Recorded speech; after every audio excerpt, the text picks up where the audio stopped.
hate for me, and I welcome their hatred.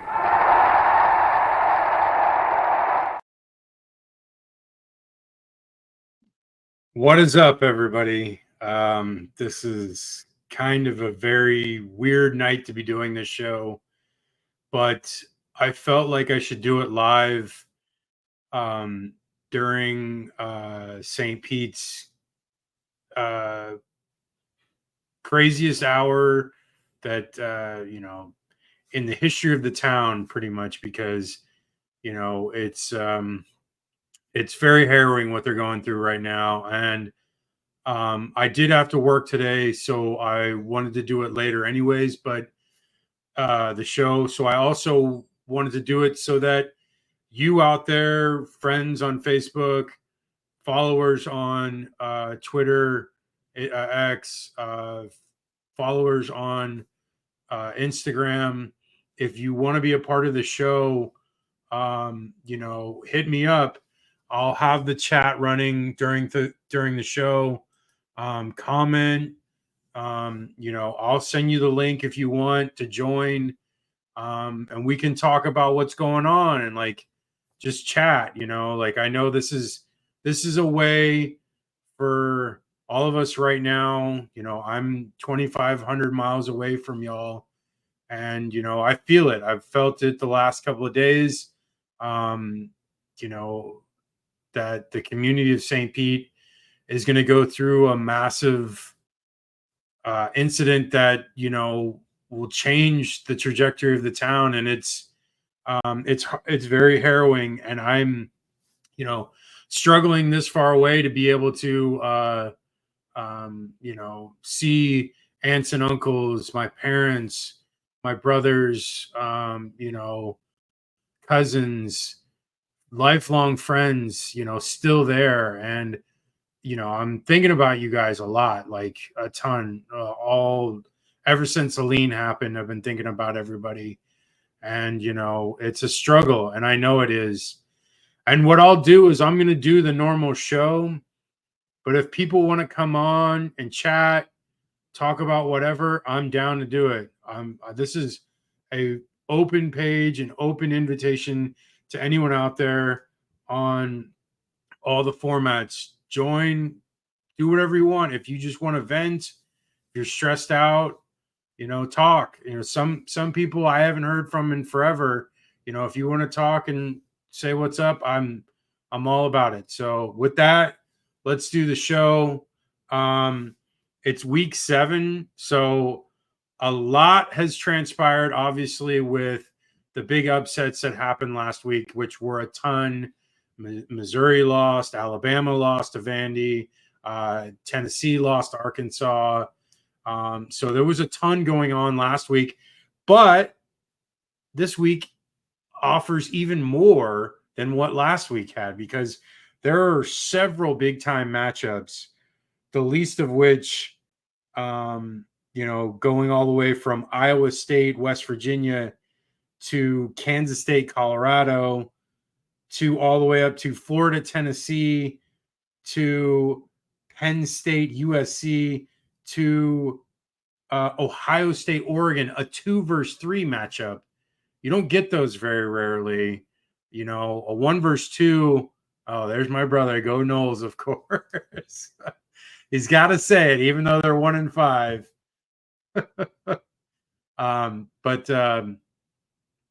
It's been a great year so far, and let's jump into these games.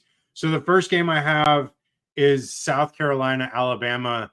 Does the Crimson Tide recover from that loss last week to Vanderbilt? I don't really love South Carolina's offense. They looked very pedestrian against Ole Miss, and Ole Miss is not the worst defense in the conference or even in the country, but largely I think that game was controlled by Ole Miss's offense and really limited South Carolina's opportunities. I think in this game, though, South Carolina probably will have their opportunities because Alabama likes to score quick and doesn't really do sustained drives for the most part. so they'll get their chances, but they're just, I don't know. The quarterback for South Carolina, I'm up and down on, that LSU game. He looked great. And then last week, he looked just kind of average, maybe even below average. But if he can elevate his play a little bit, they might be able to put a scare into this Alabama team. But Alabama is looking to rebound. And I think Alabama is going to win big. I'm thinking Alabama is going to win, like, I don't know, probably 35 to like 14, something like that. Okay, moving on. I put Army on this one because I've yet to watch any of them play. And I actually like to do that in like the beginning of the year because there are certain teams you don't really like jump out of you at first and you're watching the recaps of all these teams. But Army is undefeated right now. They're going up against UAB. They have a really good chance to put a hurting on them. And I just really want to watch Army play. That's why I put them on the list, because it's like it's a way for me to like check them out and see what they're actually all about. Obviously they run the option and a lot of like full house stuff. So it's like, multiple backs in the backfield. It's like a quarterback and like at least one fullback and a running back. And so, Ian gave me his picks. He's got Bama winning as well. So I'll include Ian's picks as well. Because like I forgot to mention, just because of all this craziness going on, Ian hightailed it out of there too. And he evacuated and he's not going to be able to do the show tonight. But he sent me his pick. So he's got Bama first. He's got Army as well. I'm going to go with Army, of course, because Army is a very good team. Defensively, they're very sound. They run the option very well, and they put up a ton of points. And they also sustain drives for a long time. So it like really limits possessions for opposing teams, which, UAB is more of a fast-paced offense anyway. So it's in Army's favor to really run out the clock. And I think they're going to win probably like 31 to like 20. Next game we've got is, and a game I didn't even mention in the rundown, Texas, Oklahoma, Red River rivalry, or whatever you want to call it. I can't even say it. It's like a whole mouthful. But this game, I've been on the Texas bandwagon all year. I feel like when they have Quinn Ewers out there, they are bar none the best team in the country, and it's not even close. They smoked Michigan at home. Quinn has been hurt the last couple of weeks. I don't know his status as of right now. I'm actually going to look up while we are on talking about it. I don't like this Oklahoma team that much. I really don't. They looked, really soft against Tennessee. The defense is strong, but the offense is just middling. They can't really throw the ball that well. They don't really do much at all good. But they did beat Tulane, which is a good victory. They beat Auburn, but Auburn is not good. And,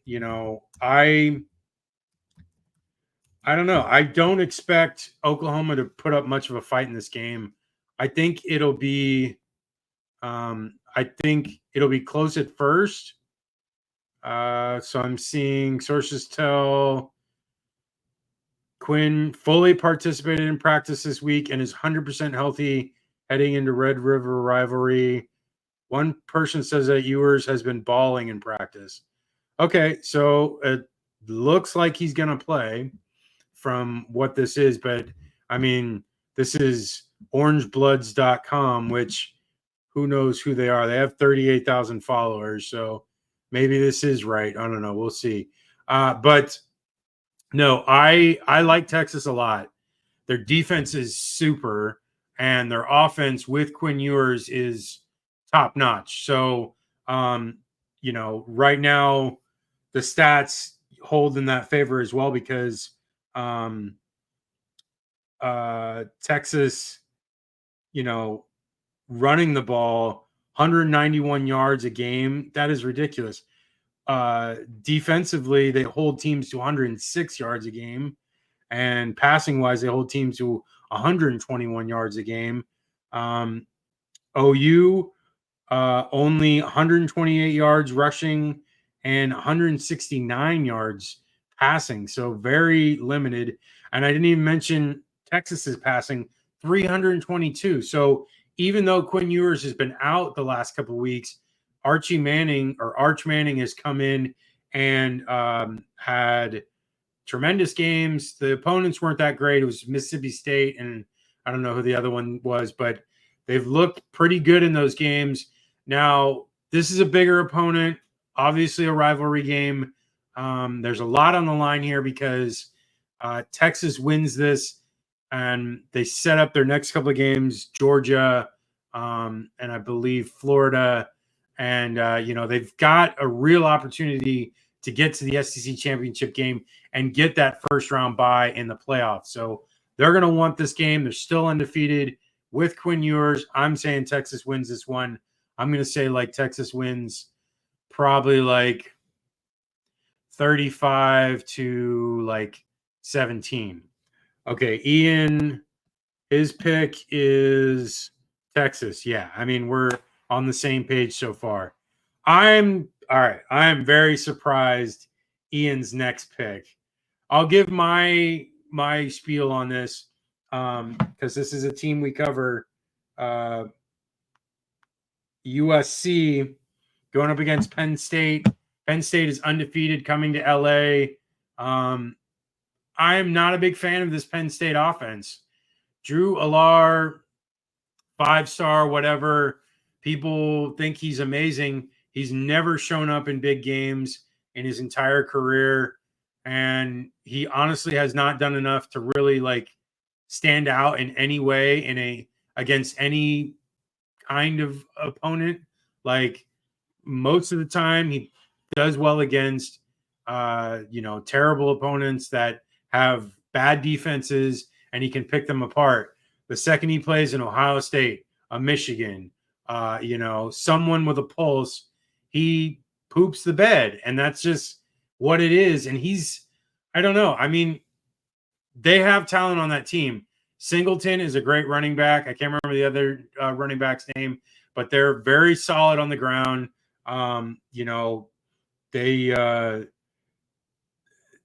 They limit defensively teams to 76 yards on the ground, 157 through the air. So that's top-notch defense. They've only allowed 6 TDs so far this year. Offensively, rush-wise, 217 a game. That's huge. They obviously can run the ball. But passing-wise, it's only 244, which is not bad, but they've played a lot of terrible teams, so that number's a little bit higher. The only game that I really give them kind of any credence to was the West Virginia game, which I really do like West Virginia. So that win probably elevates them a little bit, but the rest of their schedule has been really terrible. So I'm not the biggest fan of Penn State. On the flip side, USC coming into this game, they passed the ball for 292 yards a game. Really solid, 9 TDs. Run the ball really well as well. 149 yards on the ground.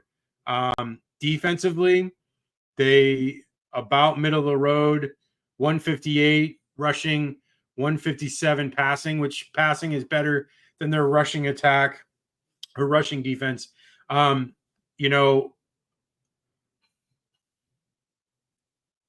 has a lot to play for here. The season is not over. Yes, 2 losses, 5 years ago would have been the end of your season. But that is not 5 years. We're not 5 years ago. We're now in the expanded playoff. They have an opportunity here, especially with this game. And they have already beaten LSU. If they beat a team like Penn State, then you know what? They have everything to play for. And so that'll just move everything in the right direction. I know there's a lot of heat on Lincoln Riley right now and the team in general, but I feel like this team offensively is one of the best in the country with one of the best offensive minds. I like what they do to move the ball.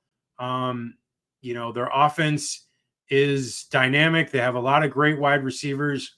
I feel like Penn State is not going to be able to stop them like they stop other terrible teams. I feel like USC is going to score at least 30 plus, and I don't think Penn State's going to be able to score more than like 24. So I'm going to go with like a 38-24 game. USC right back on track. And Ian even agrees with me. Ian has them as an upset as well. So USC doubly upset favored here by the Hater Radio crew. Okay, next game. I don't know if this game is going to get played this weekend because of what happened today, what's going on currently. USF Memphis was originally scheduled for Friday. It has been pushed to Saturday at 3:30. Depending on what happens, there might be a lot of damage, so this game may not be played this weekend. We'll talk about it anyways, like it will be played.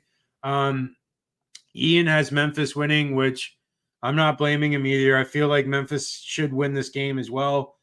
But this is a game that USF needs to win. If they want to right the ship after a 2-3 start where they lost to Miami, they lost to Alabama, and then last week or 2 weeks ago, they lost to Tulane. They have to get better in this game. They have to win. And I feel like they can win. I know that Byron Brown is day-to-day, the last I heard. So we don't know for sure if he's going to start. The offense has kind of been stuck in the mud, the last couple of games. They need to figure out red zone scoring or red zone offense. Like, it needs to be more efficient, and they need to come away with touchdowns if they want to actually win these games, because kicking field goals is not going to do it. This Memphis team, all I really know about them, because I've only seen one recap of theirs this year, was their FSU game, which they looked okay in that game. I mean, it was kind of like a very low-scoring slog game where I think it was like 20-9 or something like that, or no, it was like 20-12. Yeah. And, they did enough on offense to be able to beat Florida State, but they gave Florida State plenty of chances. Florida State just kept shooting themselves in the foot. I don't know. I'm going to go with Memphis only because I feel like, I don't know, I just need more out of this USF team. I was expecting more this year, and we really haven't gotten it yet. Doesn't mean that the season's over, because like the schedule after this gets very easy, but it's definitely, not as high of hopes that we had coming into this season that we've experienced the last couple of weeks. So I'm going to say USF loses probably, I don't know, probably 32 to like 24. Maybe it's a closer game where USF is in it for a while, and then Memphis scores late to go up 8, and then USF just can't finish, can't tie it up. Okay, moving on to Cal and Pitt. I chose this game because Pitt is undefeated, and I do want to see more of Pitt anyways. I've watched a little bit, but not a ton of their play, so I don't know too much about them. And surprise, surprise, Ian has picked Cal to win. I feel like Pitt can win this game because, Cal coming off that terrible loss to Miami where they were up 35-10 and then ended up losing by 1 point. Just a terrible way to lose. I feel like they're going to feel that coming into this week as well. Plus, they have to travel cross country, and I think it's going to take a lot out of them. I feel like Cal just doesn't have enough. I like their defense a lot. I really do. Cal's defense outside of the Miami game held every opponent they played to 14 points or less. Even in their loss to Florida State, they held Florida State to 14 points. So the defense is solid, and they played really well in the game against Miami. Just the offense kind of like, I think the game calling, the game offensive play calling was subpar second half on, or more like third quarter on for Cal. And that really hampered the defense, because if the offense had just kept putting the throttle down and going for the neck, that they would have had a chance to really, keep the ball out of Miami's hands. And they probably would have won the game if they'd been more aggressive. But they kind of coasted and thought that they were just going to win this game by like just easing into the end of it, but obviously not. So I feel like Cal's going to lose this one. I think Pitt's going to win like 28-17. Okay, next game. We've got Arizona, BYU. BYU is undefeated. Now, this game is interesting because Arizona has a very solid offense, and BYU really so far this year, what I've noticed of them is more of a mix of defense and special teams that really has been more opportunistic. And so that they've been able to take advantage of those situations, especially in that K-State game where they had like the last 5 minutes of that half and then like the first couple of minutes of the second half where they just poured it on them special teams wise and defensively. So I feel like they don't blow me away offensively, but they do enough on defense. But that's where I'm leaning towards what Ian has, because Ian has Arizona here, and I think Arizona might win this one as well. BYU has a lot to play for because undefeated have a chance to get to the Big 12 championship game, but Arizona is going to play spoiler here, and I got them winning probably like 28-24, close one, but Arizona does enough on offense to be able to beat them. Okay, next game, Florida, Tennessee. Now, coming into last couple of weeks, I've been very down on this team because I was upset with how things were going. You know, we were told that Billy Napier was doing all this and that to get the team to a certain point, and he was coming into year 3 and everything was turning the corner and he has all his guys and blah, blah, blah, and all that garbage. And then Miami, they get blown out. And then Texas A&M game, they get blown out. And, you know, they looked good last week against UCF, but UCF is not very good. I mean, UCF may win 5 games at most at this point. And, you know, I just feel like there is a lot of optimism coming out of Gainesville this week. There's a lot of hope because Tennessee also lost. So you couple those together, Florida win, Tennessee loss, and it looks momentum-wise better for Florida in this case. I like Florida in this game a lot. I think that if they implement the same defensive scheme that they did last year against Tennessee, I like their chances. I think Nico is a redshirt freshman that I don't trust that much right now. He did not look that great against Oklahoma. He had like 1 or 2 really good throws, but outside that, I didn't really like his game that much. And then his game against Arkansas was kind of ugly. And, you know, that especially that ending where he just doesn't even know what he's doing and goes out of bounds instead of throwing it to the end zone because it was the last play of the game. But Tennessee's defense is really good. And that's what I think a lot of people don't realize.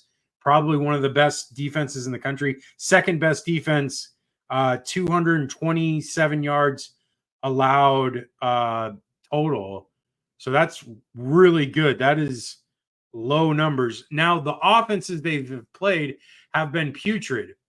NC State didn't have McCall the whole game, and NC State's looked really bad.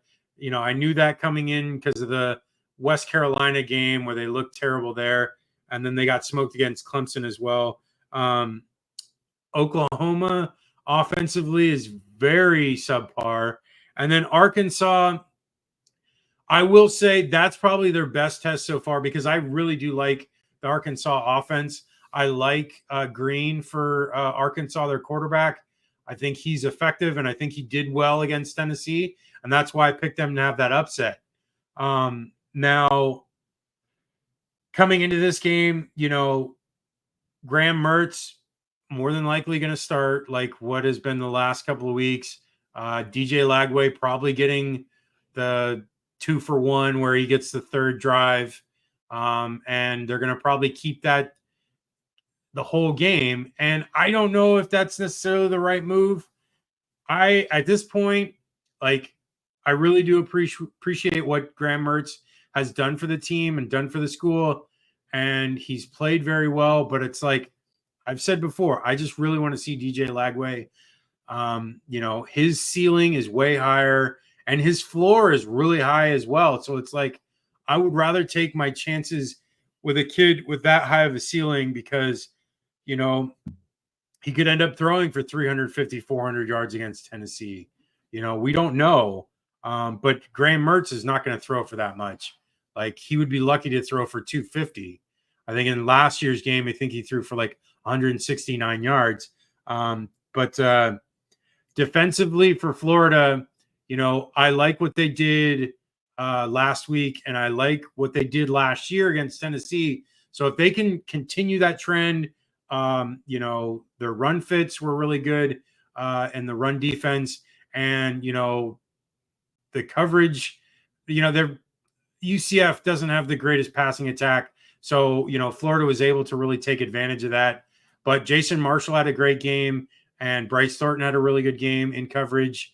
Aaron Gates, it was pretty solid secondary wise for Florida, and even linebacking core as well. Like, the whole defense played their best game so far this year. And a lot of people think it's because Austin Armstrong was the coordinator more so this game and was actually deciding the play calling. But who knows? I feel like if they can keep what they had last week, they have an opportunity to play really strong in this game. And I think they have a shot. But I still think Tennessee's going to win. It's in Neyland Stadium in Tennessee, in Knoxville. So I feel like Tennessee's going to win. Ian's got Tennessee as well. I think Tennessee's probably going to win in a close one, probably like a 28-22 game. And like maybe Florida has the ball last and can't score to take the lead. Okay. Next game we have is Ohio State, Oregon. I mean, this game is huge. Like, please be ready for this game because Ohio State is the most talented team in the country.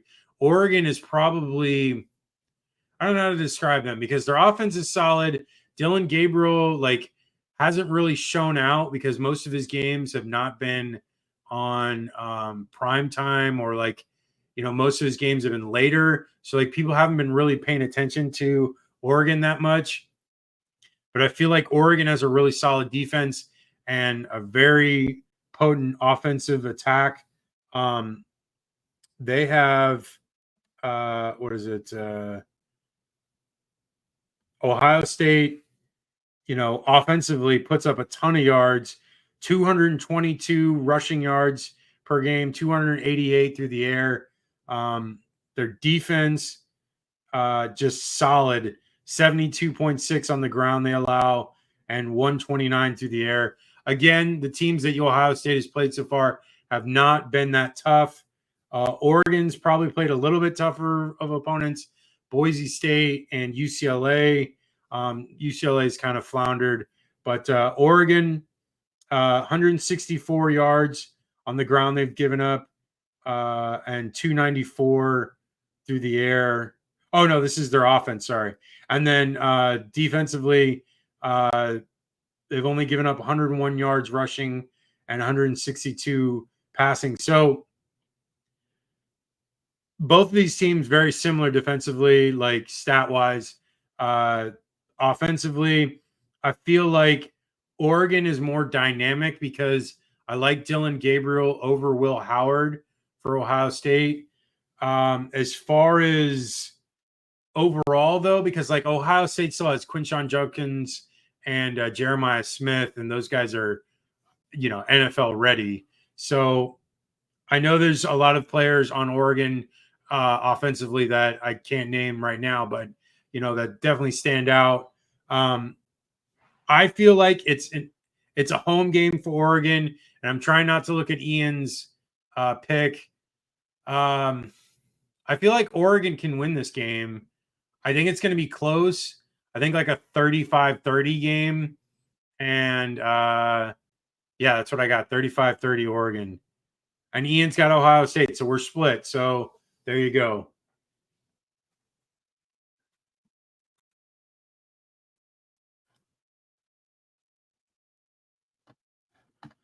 Somebody says, "Hey, bro, I don't know who this is." Let me see if I can comment back to him. Tell me your name, bro. I don't know who you are. It's a weird username.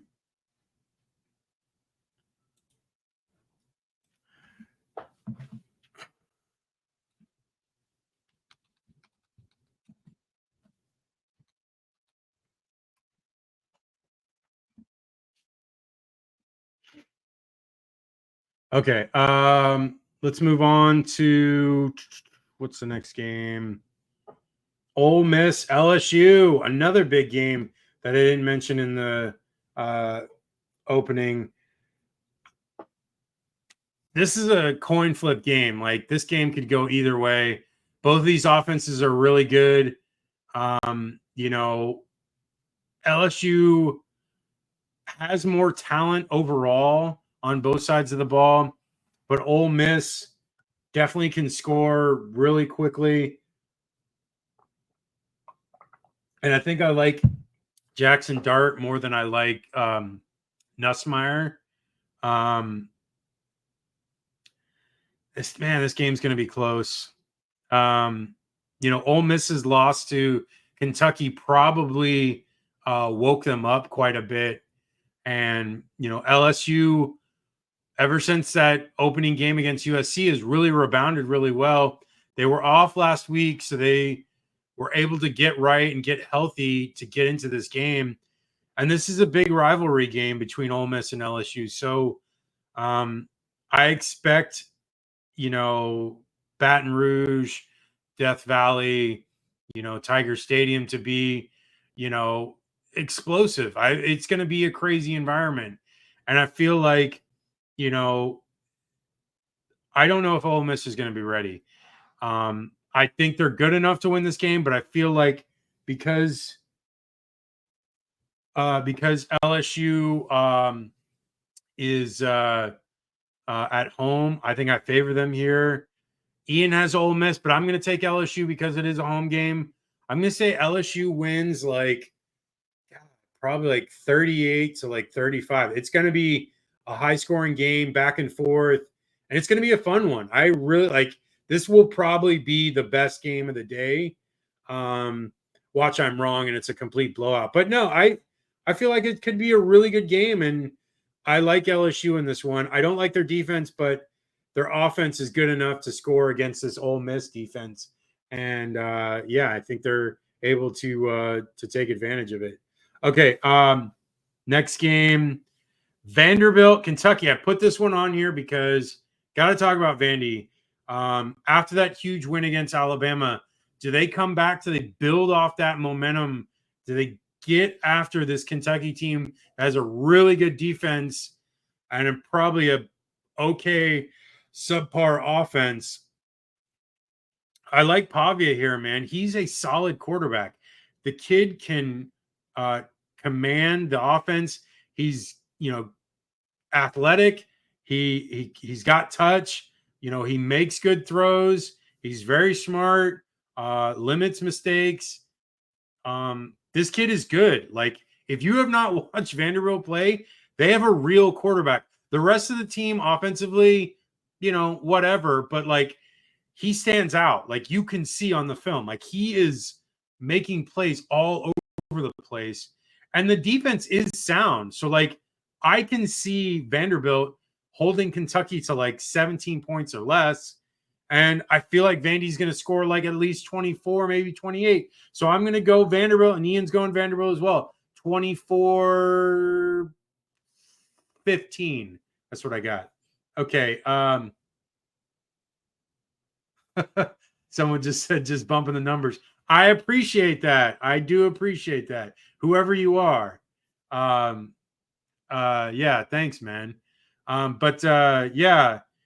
Next one, Iowa State, West Virginia.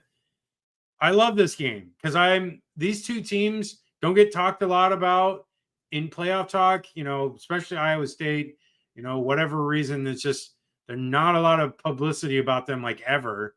And they've been really solid the last 5-7 years with Matt Campbell being the head coach. And this team is good. Rocco Becht is a solid quarterback. He can make plays. He's not amazing, but he's definitely good enough. And the rest of the team is really solid.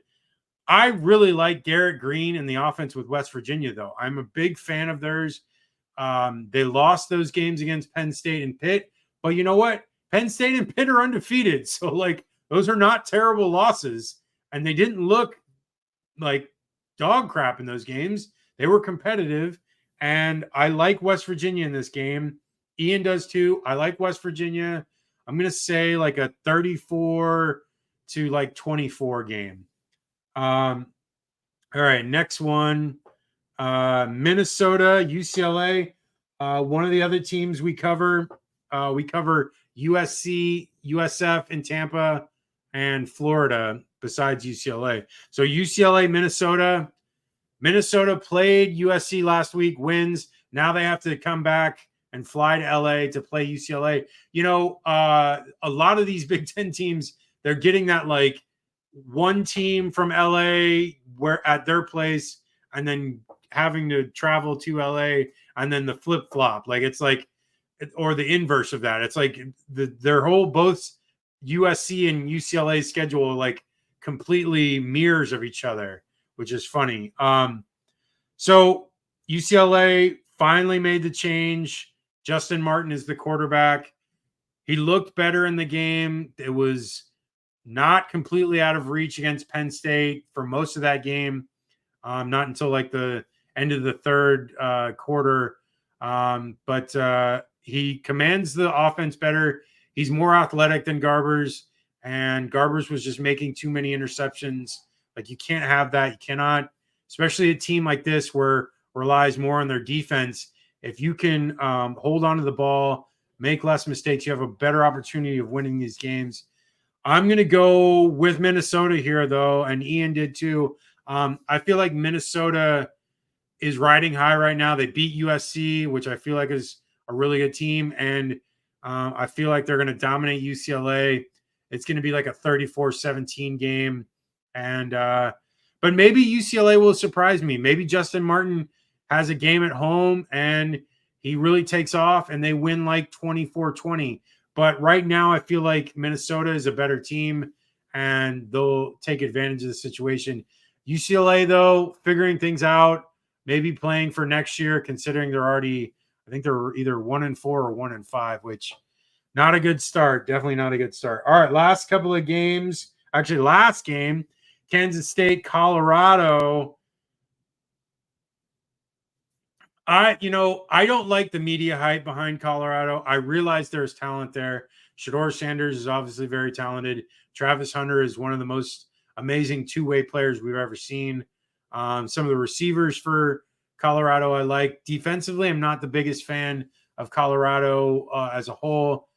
But I like this K-State team, though. I like this K-State team a lot. Avery Johnson is very fast and very athletic, and he has a really good command of this offense. He's very efficient, very accurate. They run the ball very well. I like this K-State team a ton. I feel like K-State is one of those teams that's just flying under the radar. They lost to BYU, so it was oh, they're not undefeated. But honestly, BYU is a really good team right now, and it's not a terrible loss. So I feel like K-State can really put the country on notice if they win this game. Ian has K-State winning. I have K-State winning. I feel like K-State's going to win probably 34 to 20. So that is the show. If anyone, I know there's 22 of you. If anyone wants to come on, I can send you the link and we can talk. We can talk about the hurricane. We can talk about what's going on in St. Pete. Anyone on the west coast of Florida, if you want to talk, let me know. I'm here. I did most of the show as just a traditional show, but I mean, this is it. Like, I can sit here and stay up here talking right now. So comment in the thread if you want it. I'll send it out to you guys. I'm going to stay here for a little bit. I lived in St. Pete for 30 years of my life, 34 years of my life. And I moved out to LA after that. And, I love St. Pete. I love coming back there. And, I hate seeing what's going on. There's nothing we can do. This is out of our control. And I'm just hoping that the city comes through relatively unscathed, which I know it's not going to be possible considering the storm surge is really significant. And I'm just hoping for the best. And, I love all of you all there, all my family and friends. I had people talking to me today at work, and I was like, it's literally 90% of the people I know in this world live in those areas, even north to, Wiki Wachi, all the way south to all my teammates that played for Southwest Florida Gladiators, in Sarasota, Bradenton area. And I know so many people that live up and down the area, and it's just a shame because I know you guys are hurting right now, and I'm glad I could be on here tonight to be able to talk to you about this.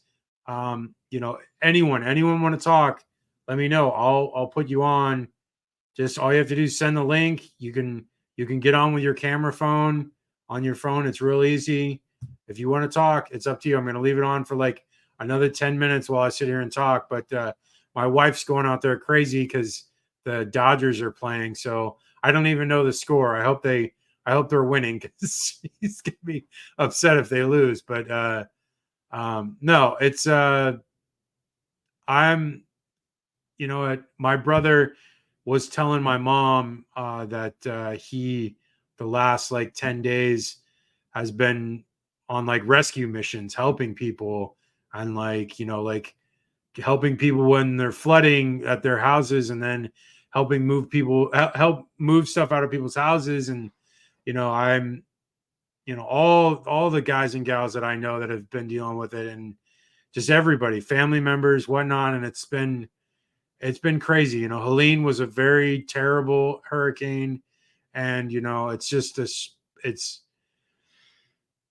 it's very disheartening what we're all seeing right now, what's going on. And I care for you all a ton, and I want to see us get through this, and hopefully whatever happens that we come out of this even better than before. Hopefully building codes become even stronger. They start to make elevated homes, which should be a thing in Florida because of storm surge. And, it is not the end of the world. It is just it's just a temporary setback. And I feel like St. Pete is very strong, and all of you are very stubborn, just like I am. And, you're going to make it through. And, I'm grateful for you all, for all your friendship, for all my family, and for all of you guys. And, if you guys want to talk, I'm leaving it open. Anybody, 22 of you still listening, come on. And somebody comment, jump on. I'm going to stay on for a little bit longer, but no,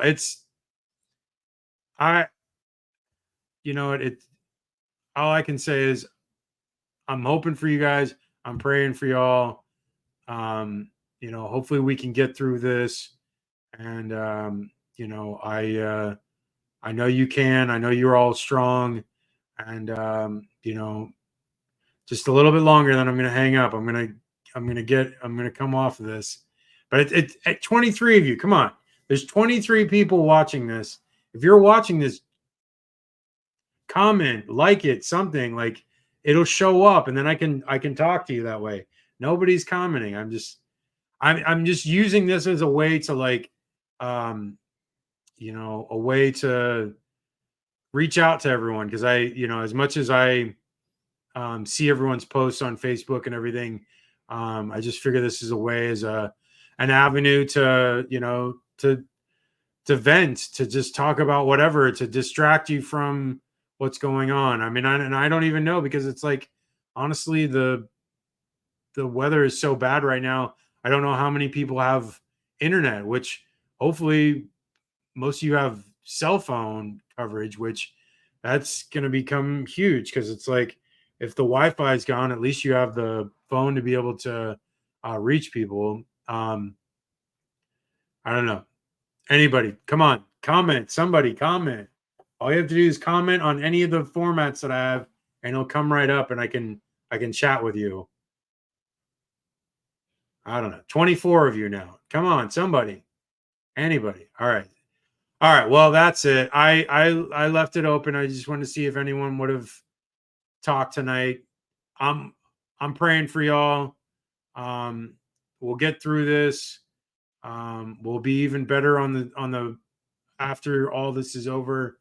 And this is not the end. This is just another chapter in the story of St. Pete and the Tampa Bay area. So I love y'all. Be safe, and take care.